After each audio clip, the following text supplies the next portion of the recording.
All right, welcome back to the Fort County Real Estate Show. I'm your host, Kevin Carey with Caliber Home Loans. I got Ashleigh Kiggans here with me. She is with Macro Commercial Real Estate here in Frederick. Thank you very much for being here. Thank you. All right, so we've been talking about commercial. All right, so we've gone over kind of all the stuff that you can kind of rent. Now we're going to talk about, let's say I'm an investor, or let's say my business is growing to the point where I want to buy something. Right, I'm sick and tired of renting. Right, on the residential side, we say that all the time. Yes. Don't rent and buy. Right. So my business has kind of grown to the point where I want to expand, but I want to own. Right, instead of so let's talk a little bit about the different types of ownership opportunities that may be available, from obviously a single building to maybe a potential high rise. What goes into that? What do I need to think about, and how do I really figure out, do I need this space compared to that space? Absolutely. So I think if you're looking at it from a owner-user perspective, Right.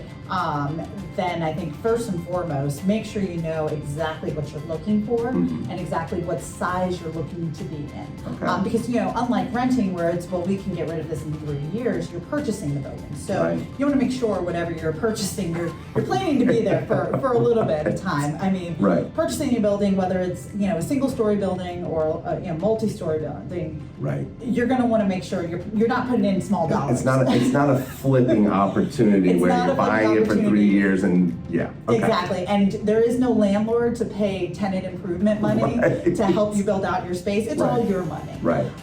So I think looking at and knowing the size, and then Okay. also looking at kind of the area around your building too, Mhm. knowing if there's an opportunity to expand your building at some point, Right. if you think that's going to be necessary in the future. But I'd say, that's probably the most important thing, looking at your budget, knowing what your build out costs are going to look like too, because once Right. again, that falls on you because Right. there is not a landlord to kind of offset that money. So yeah, I mean, because the other thing, then you would need to have relationships with contractors, right? Because if you've got a building, let's say you've got 20,000 square feet, let's just Right. say, right?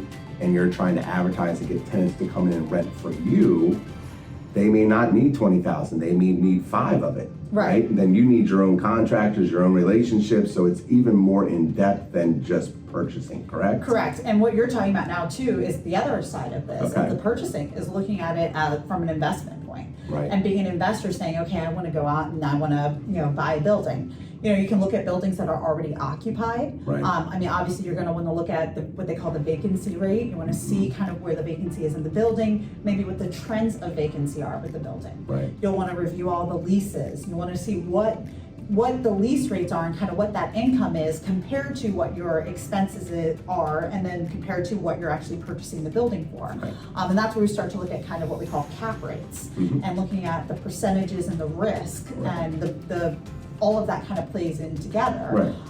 And understanding and seeing what the return on your money can be. Right. Obviously you have if you are lucky enough to have a massive company, Right. and they're going to be there for 25 years, Right. and all you have to do is buy and just kind of sit back and collect your checks. Right. That's great. Yeah. But you're probably going to pay up here. Okay. So also understanding property management too of that, because when you purchase that building, you got to have property management. I mean, there's so many things that can flow into that. And, once again, I'd say contact a real estate professional, especially a commercial real estate professional, if you're going to do that, to give you kind of the rundown, to really get in depth so you understand what you're looking at. The market is tight and competitive, just like residential right now. Right. I mean, there's very limited amount of purchase options on the market, really within, Frederick, Washington, Carroll, Howard, Montgomery. I mean, it's very limited. So you want to make sure that you have everything you need ready to go. Talk to a commercial lender, make sure you know what you can afford, kind of going in, all of those items. And once again, commercial real estate agent can help you with all, because we have contacts all over, including contractors. Gotcha. So, look, if you've been following the show, we've been telling you, right? When there's a difference from the residential side, when you're purchasing your primary residence from an investment property, right? An investment property is not always about the rate on the residential side. It's about the internal rate of return. It's about what your mortgage payment compared to what rent you can get, how much cash flow you can create. This is a whole nother level. okay? And like I said, if you need more information, this is the person to reach out to. She's got great contacts.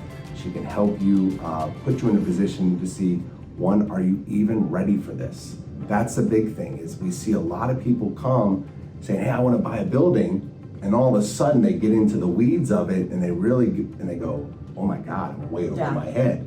But that's what Ashleigh's great about. She takes care of her clients. She makes sure she puts them in touch with the right people so that you don't make a bad financial decision. Because on the residential side, maybe you buy a $300,000 house. If it doesn't go well, then you know what, for the most part, you can kind of get rid of it pretty quickly. Right. You may take a loss.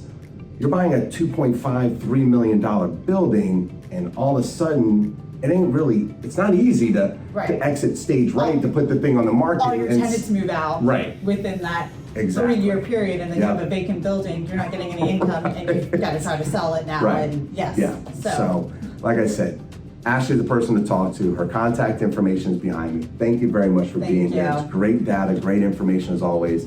If you like what you heard, hit the subscribe button down below, and hope to see you the next time on the 4 County Real Estate Show. Have a great day. Bye-bye.